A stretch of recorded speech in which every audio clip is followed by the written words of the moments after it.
नमस्कार दोस्तों, नमः शिवाय। जीवन ज्योति चैनल में आप सभी का हार्दिक स्वागत करती हूँ। दोस्तों, सावन का पवित्र महीना चल रहा है। आशा करती हूँ आप सभी लोग भगवान भोलेनाथ जी की पूजा अर्चना करके आशीर्वाद प्राप्त कर रहे होंगे।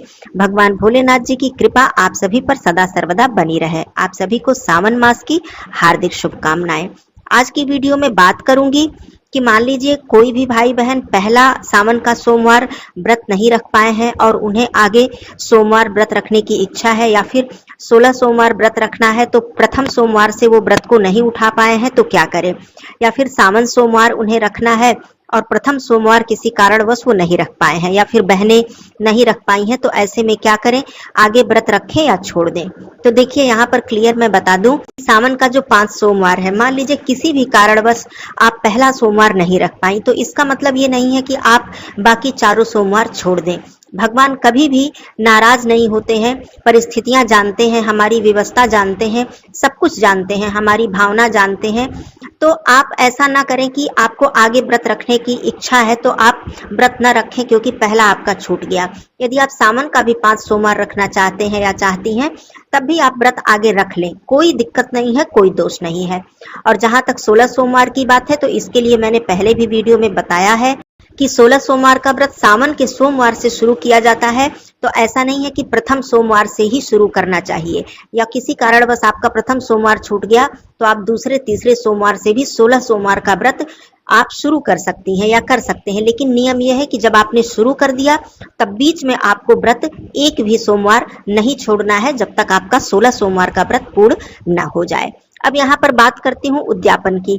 तो देखिए, जहां तक सावन सोमवार की बात है तो पूर्ण रूप से उद्यापन तो तभी किया जाता है सावन सोमवार का कि जब आपको ऐसा लगे कि अब हम अगले वर्ष से व्रत नहीं रख पाएंगे, या फिर आपकी शारीरिक शक्ति सही नहीं है, स्थिति सही नहीं है, तो आपको लगे कि अब व्रत हमने रख लिया, अब आगे से हमको नहीं रखना है, तब आप संपूर्ण उद्यापन करें, हवन इत्यादि करवाकर पंडित जी के द्वारा, इस तरह से। लेकिन आपको प्रति वर्ष सावन का सोमवार यदि रखना है तो आपको संपूर्ण उद्यापन नहीं करना है।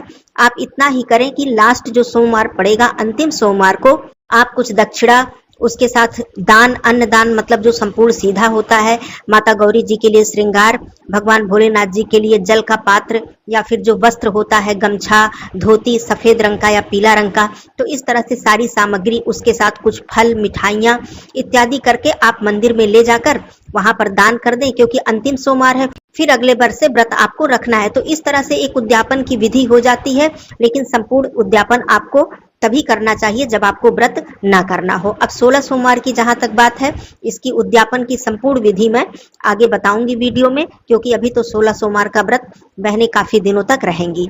अब यहाँ पर मैं बात करती हूँ कि सावन के महीने में दोस्तों हम पूरे शिव परिवार की पूजा अर्चना करते हैं, और मान्यता है कि इस धरती पर प्रत्येक शिवलिंग में भगवान शिव जी स्वयं विराजमान होते हैं। तो ऐसे में हम कोई विशेष उपाय करते हैं तो उसका अत्यधिक फल हमें प्राप्त होता है। यहाँ पर मैं बात करूंगी कि किसी के भी वैवाहिक जीवन में समस्या आ रही है, पति पत्नी में अनबन चलती है, लाख प्रयास करने पर भी बात नहीं बन पा रही है, दिक्कत बढ़ती ही जा रही है, तो सावन का महीना आपके लिए बहुत उत्तम है। सबसे पहले तो आप मंगला गौरी का व्रत रखना शुरू कर दें। मंगला गौरी के व्रत के विषय में मैंने वीडियो दी है, लेकिन मान लीजिए आपने नहीं शुरू किया है या नहीं कर पाएंगे, तो आप सावन के मंगलवार को कम से कम आप पूजन अर्चन करें, माता गौरी जी और पूरे शिव परिवार की पूजा अर्चना करें। और इसे यदि पति पत्नी एक साथ मिलकर करते हैं तो इससे अत्यधिक लाभ मिलता है। और शिव मंदिर में जाकर माता गौरी जी की विधि विधान से पूजा करके, बाबा भोलेनाथ जी की विधि विधान से पूजा करके, और वहीं पर बैठकर यदि पति पत्नी ओम उमा महेश्वराय नमः इस मंत्र का जप कर लेते हैं, या फिर पति या पत्नी में से कोई एक ही मान लीजिए साथ में नहीं कर पाते हैं, इस मंत्र का जप निरंतर करते हैं 108 बार, मतलब 1 माला 2 माला इस तरह भी कर सकते हैं, या फिर अनगिनत भी कर सकते हैं, तो इससे भी आपके वैवाहिक जीवन में मधुरता आती है। तीसरी चीज, आपको पार्वती पंचक स्तोत्र का पाठ करना चाहिए जिनके भी वैवाहिक जीवन में समस्या आ रही है। और सावन का महीना, पार्वती पंचक स्तोत्र आप प्रतिदिन कर सकते हैं, मंगलवार से शुरू करके प्रतिदिन कर सकते हैं। ये बहुत ही उत्तम उपाय है, सर्वश्रेष्ठ उपाय है, और इसे कुंवारी कन्याएं भी कर सकती हैं सुयोग्य वर की प्राप्ति के लिए या फिर शीघ्र विवाह के लिए। और दूसरी बात, माता गौरी जी की बहुत ही मनोहर स्तुति, जय जय जय गिरिराज किशोरी, जय महेश मुख चंद्र चकोरी, ये जो पूरी स्तुति है इसका भी पाठ, इसका भी उच्चारण हमें करना चाहिए मंदिर में बैठकर या फिर अपने घर के मंदिर में, क्योंकि ये सावन का महीना है दोस्तों। इसमें आप जो ये सारे कार्य करेंगे, जो उपाय करेंगे, इसका अत्यधिक लाभ मिलता है। और हमारे शास्त्र, वेद, पुराण यही कहते हैं कि जितनी शक्ति मंत्र में है, पाठ में है, स्तोत्र में है, उतनी शक्ति किसी और चीज में नहीं है। इन्हीं के द्वारा हमें अपने समस्याओं का समाधान करना चाहिए। बहुत ही शक्ति होती है मंत्रों में और स्तोत्र इत्यादि में।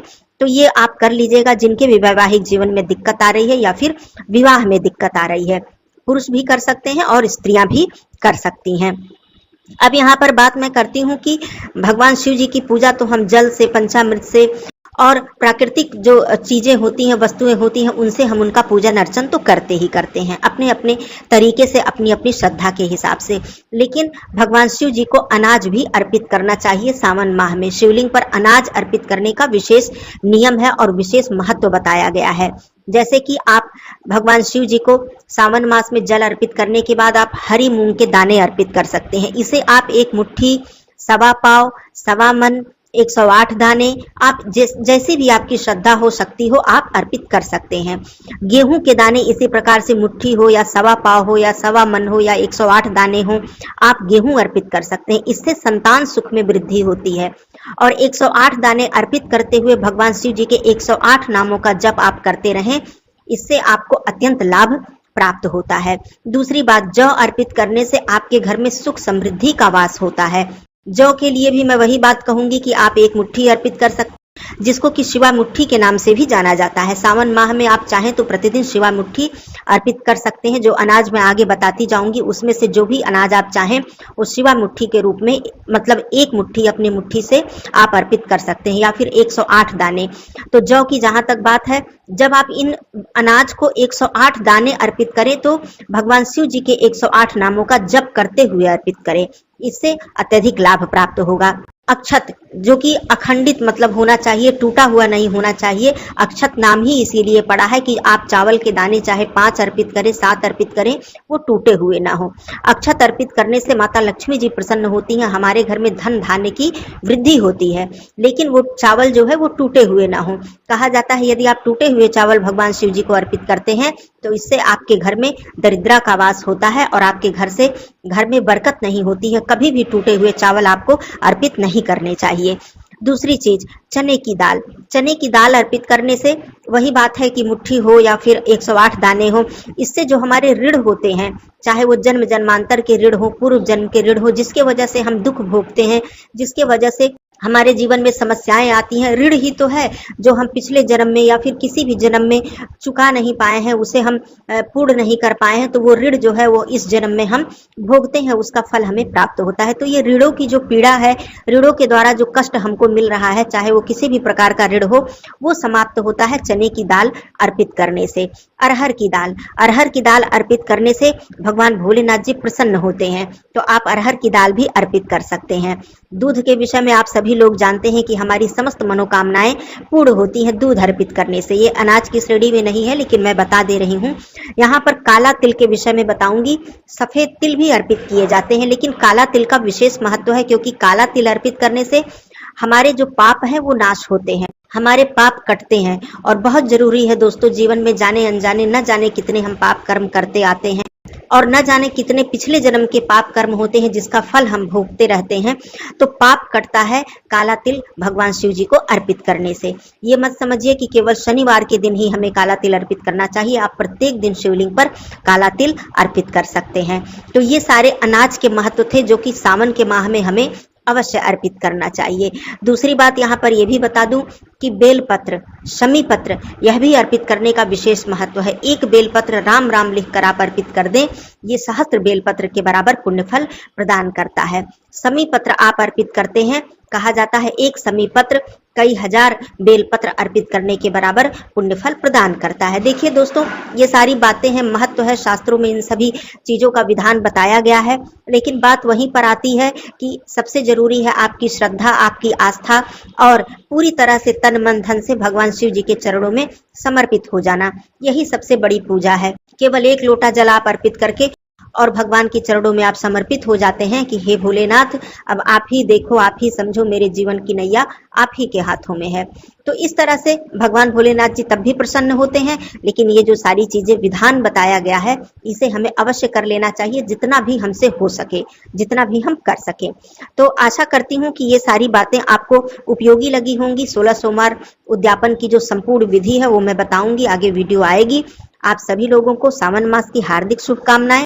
वीडियो अच्छा लगा हो तो इसे लाइक कीजिएगा और लोगों में शेयर कर दीजिएगा। चैनल पे पहली बार है तो चैनल को सब्सक्राइब कीजिएगा। कमेंट बॉक्स में हर हर महादेव जरूर लिखिएगा दोस्तों। फिर मिलती हूँ अगले वीडियो में, तब तक के लिए धन्यवाद। नमः शिवाय, हर हर महादेव।